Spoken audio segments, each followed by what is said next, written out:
Oh, hello. Welcome to our channel, or welcome back to our channel.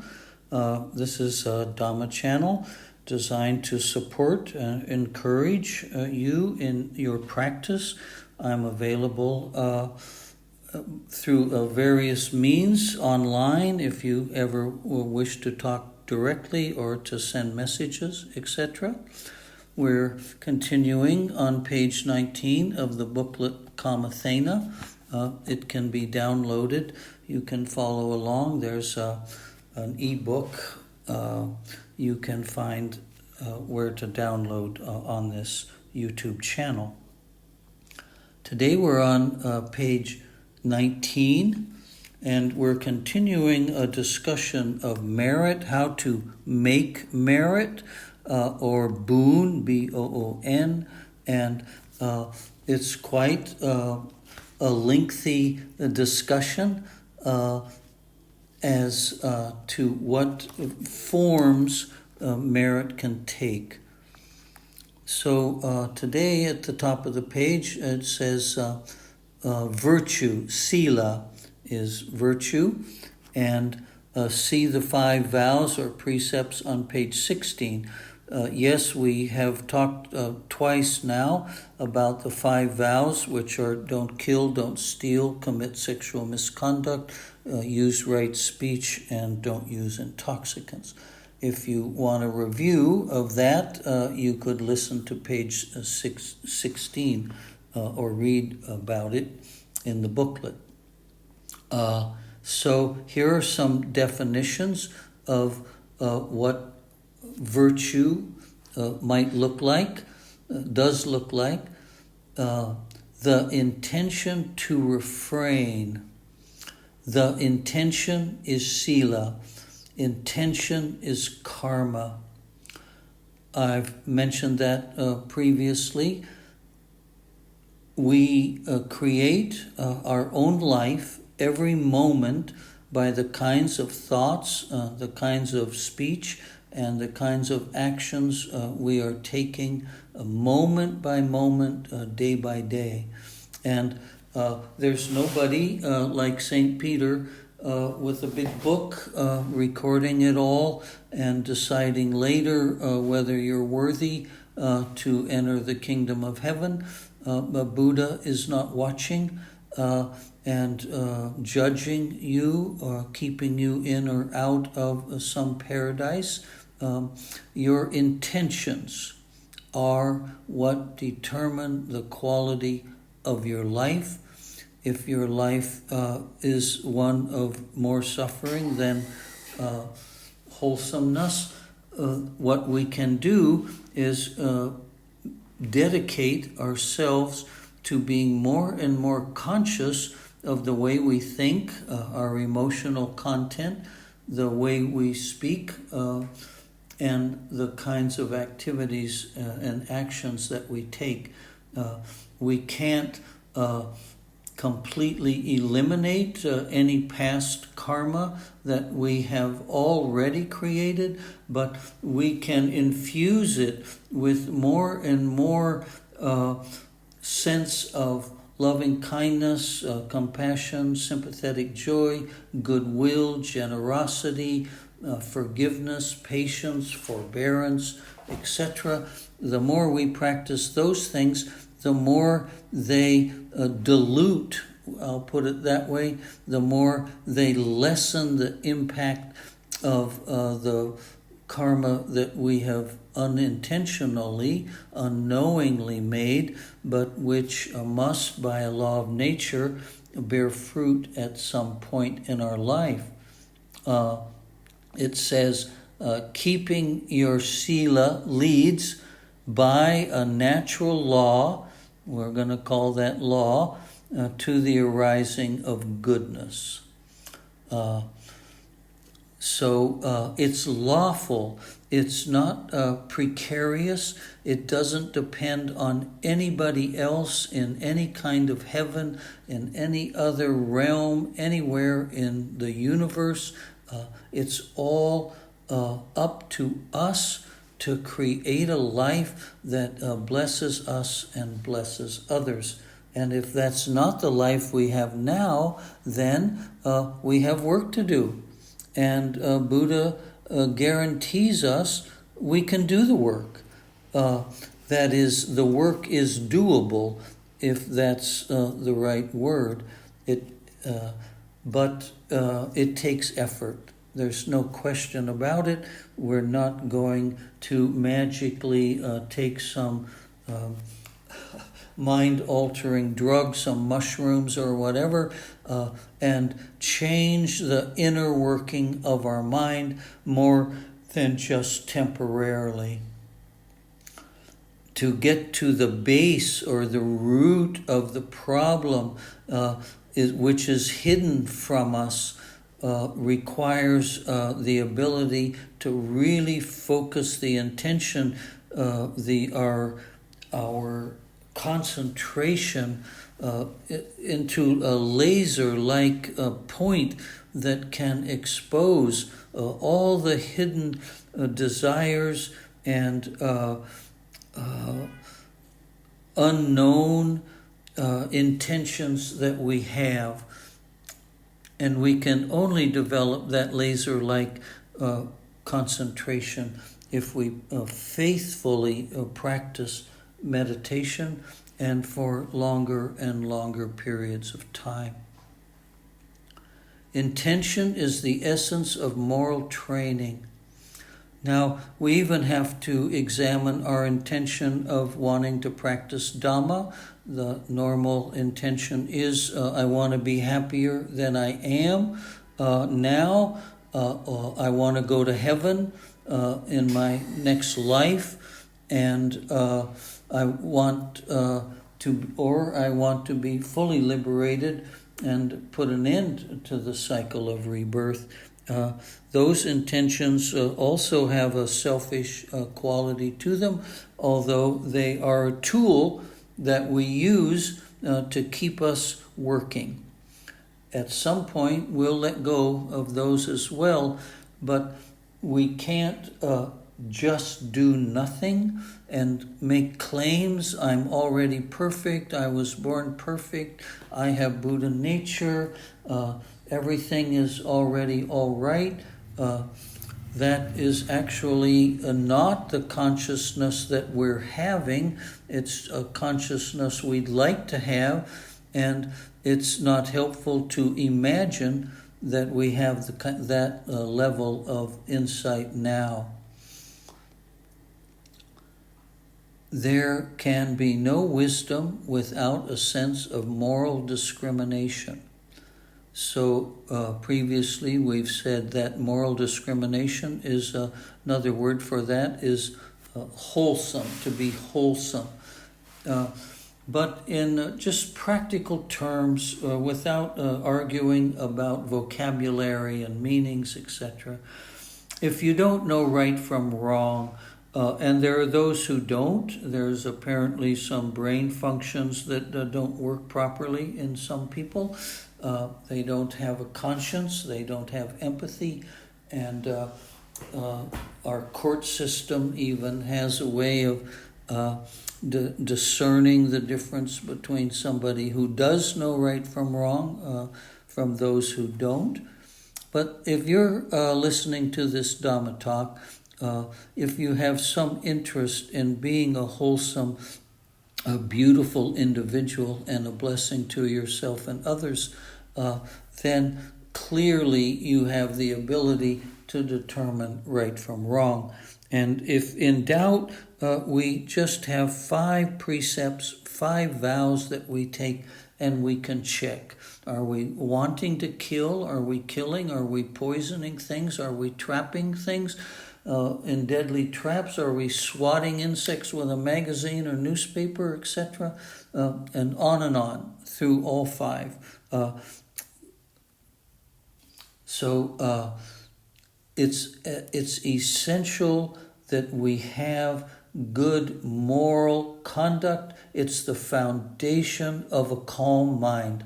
And when we're having in uncontrollable sexual cravings when we're meditating or imagining things we want to buy or places we want to go or people we want to be with, vacations we want to take, wishing we could win the lottery, on and on like that. We're just so disturbed. We're in hell, mentally in hell, because we're so agitated by our craving.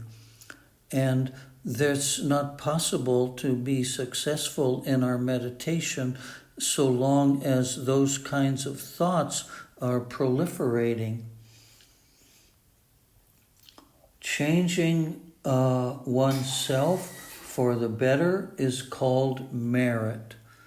So merit is not giving a large sum of money to a charity, maybe to a Buddhist association or Buddhist temple, etc. It's certainly a nice thing to do, but if it doesn't change you, then it's not merit.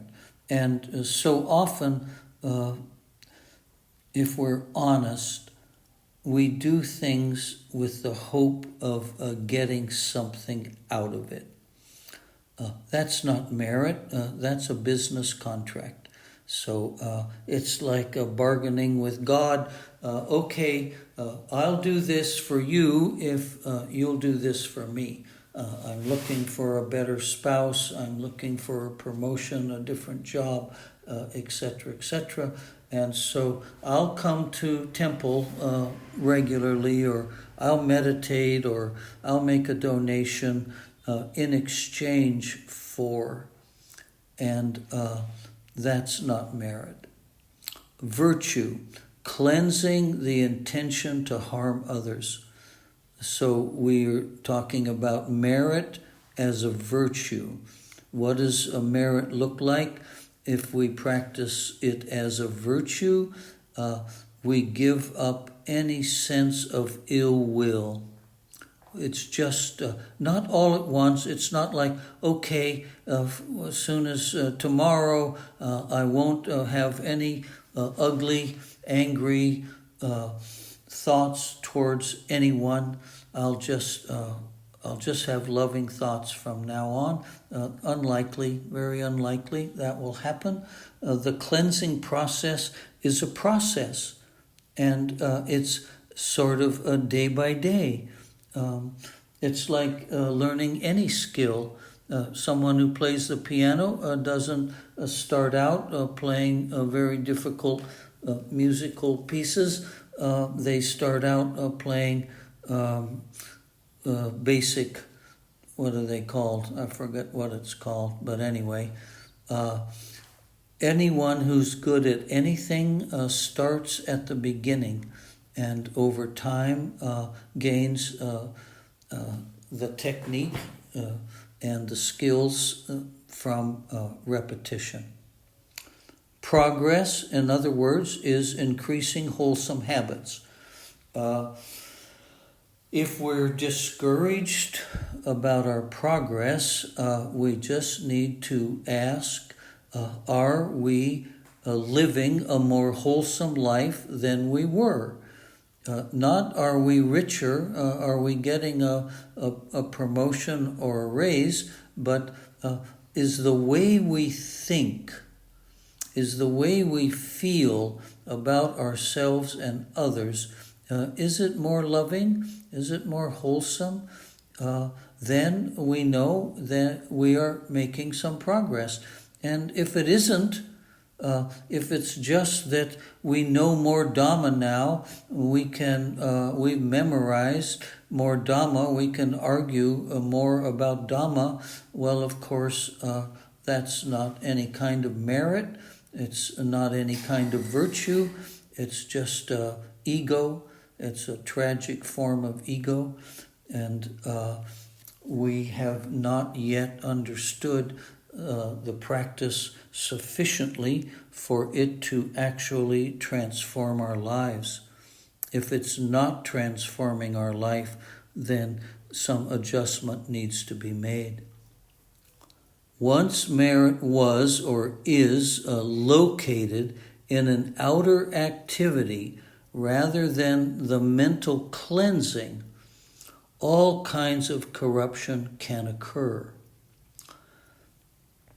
So, in the Christian Catholic tradition, one of the things Martin Luther objected to at the time and why he was breaking his commitment to the Catholic Church was they were selling pieces of paper like a ticket that would get you into heaven. And if you made a large enough donation, you could buy this ticket. It's called the Sale of Indulgences.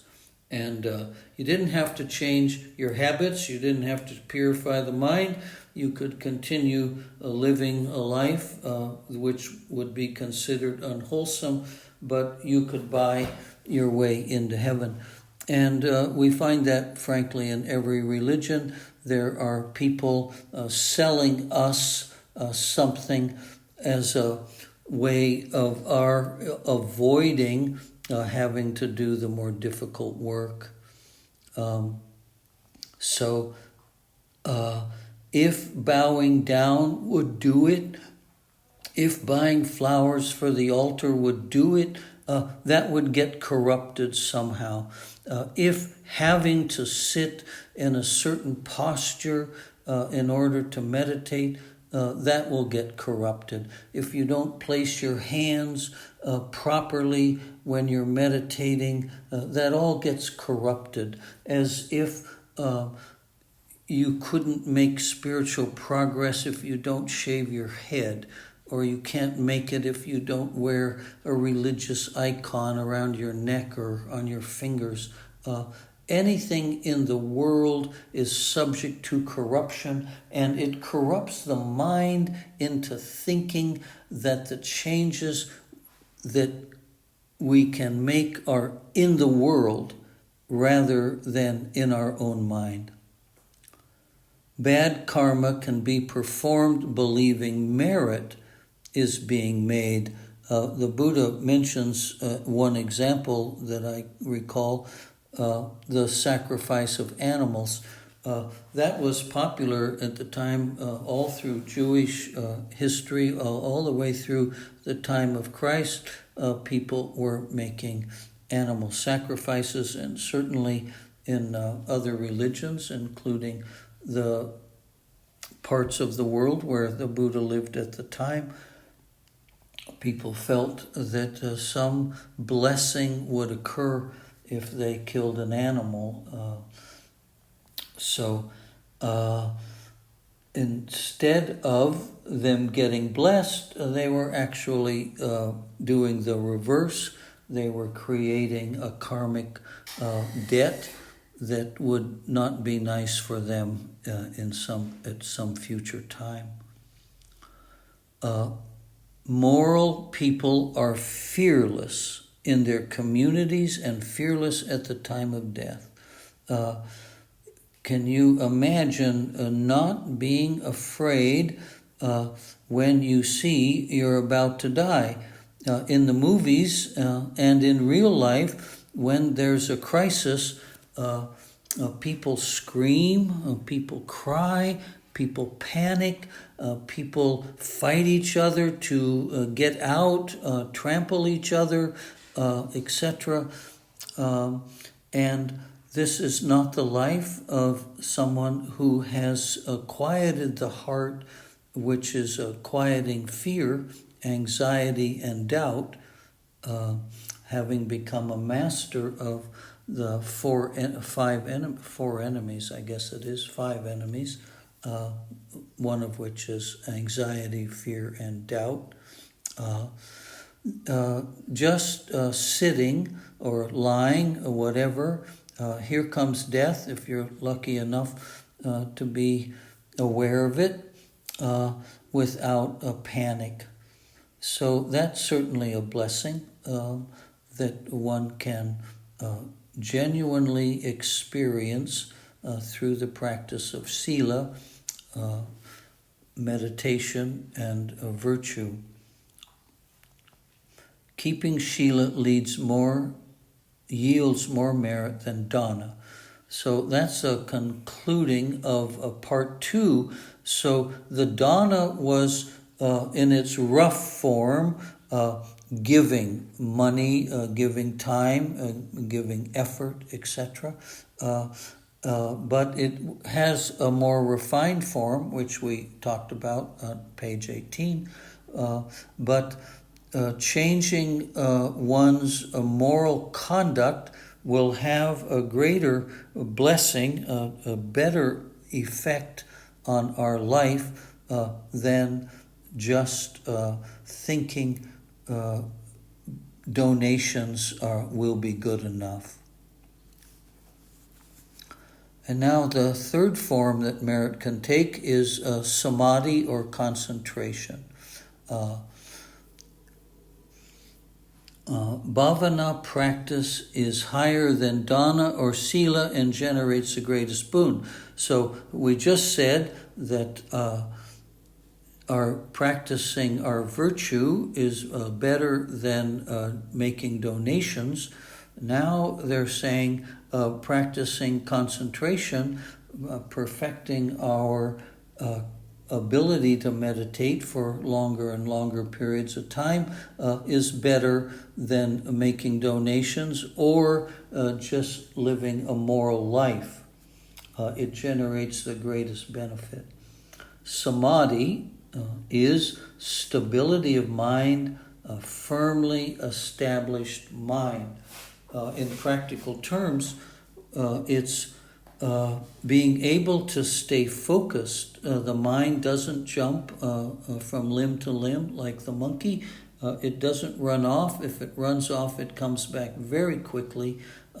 I often use the analogy of training a dog. The young dog is untrained. When you say come, it doesn't have any idea what you're talking about.